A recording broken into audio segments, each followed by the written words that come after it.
गहन मतदाता पुनरीक्षण यह दोहरी प्रविष्टि को हटाना एवं मृत व्यक्तियों का नाम हटाने के लिए किया गया है, लेकिन इस पर राजनीतिक रूप से एक दूसरे पर हमला किया जाना। मूल विषय यह है कि डबल ईपिक नंबर को कौन अस्वीकार कर सकता है। ऐसे बहुतेरे नंबर हैं और साथ ही साथ दोहरी प्रविष्टि और मृत व्यक्तियों का नाम यह मतदाता सूची में है और ये विभिन्न अवसर पर विभिन्न राजनीतिक दलों ने अपना इस संदर्भ में नजरिया पेश किया है। अब ये हठधर्मिता का परिचय नहीं है। तेजस्वी यादव पर जब ये आरोप लगा तो हठधर्मिता कर रहे थे कि मैं चुनाव आयोग ये गड़बड़ कर रहा है, चुनाव आयोग को मैं क्यों जवाब दूंगा, चुनाव आयोग इस सवाल का जवाब दे। अब ये माननीय उप मुख्यमंत्री का अधिकार क्षेत्र है। अब वो क्या इस संबंध में वो उनका मंतव्य है। उन्होंने फॉर्म भरने का जो प्रक्रिया होता है, क्या उन्होंने चुनाव आयोग का निर्देश कोई दिया या नहीं दिया, इसकी औपचारिक जानकारी मुझे नहीं है। लेकिन एनडीए संवैधानिक संस्था का सम्मान करता है, उसका दिशा निर्देश का अनुपालन करता है।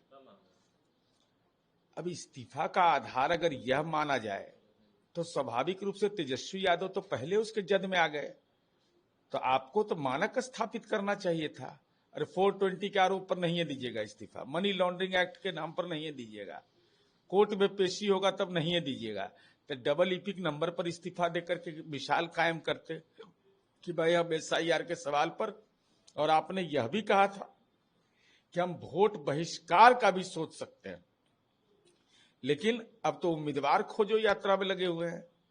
तो हमें समझ में नहीं आता, जब खुद मानक स्थापित नहीं कर रहे तो दूसरे को नसीहत देने का कोई अर्थ नहीं। इलेक्शन कमीशन ने राहुल गांधी को सीधा कहा दिया कि जो आप बात बोल रहे हैं हलफनामा दायर कीजिए लेकिन माफी मांगिए, दो ही ऑप्शन है। देखिए, चुनाव आयोग का मैं प्रवक्ता नहीं हूं। चुनाव आयोग द्वारा दिए गए दिशा निर्देश और चुनाव आयोग के मतदाता सूची पर माननीय राहुल गांधी जी ने आरोप लगाया, तो स्वाभाविक रूप से भाई आरोप है तो दम उसमें आपका होगा, सत्यता होगी। तो चुनाव आयोग अगर निर्देश दे रहा है कि हलफनामा दीजिए, तो हलफनामा आपको देना चाहिए, प्रमाण के साथ देना चाहिए, साक्ष्य के साथ देना चाहिए। और जैसे आप प्रोजेक्टर पर आपने दिखाया तो जाके चुनाव आयोग में भी दिखाइए, और अगर सत्यता होगी तो चुनाव आयोग इसकी जांच करेगी।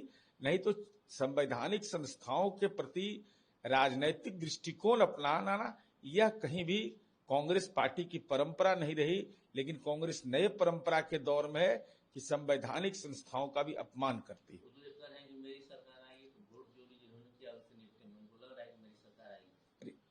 मेरी सरकार आएगी तो भूतो भविष्यति का सवाल है।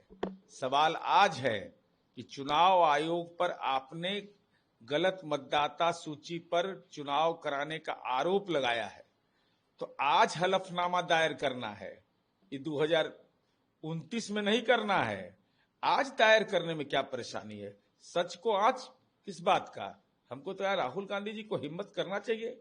लीडर ऑफ अपोजिशन अगर हिम्मत नहीं करेगा तो संसदीय लोकतंत्र के लिए तो ऐसे आरोप लगाने के बाद अगर हलफनामा नहीं दायर किया जाना, ये तो लोकतंत्र को शर्मसार करने वाली घटना है।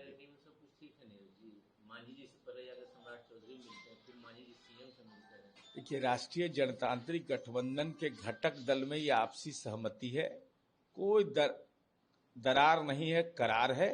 अब इस संबंध में मुझे कोई औपचारिक जानकारी नहीं है, लेकिन महत्वपूर्ण विषय है कि लक्ष्य तो तय है कि नीतीश कुमार जी के नेतृत्व में सरकार बनाना है।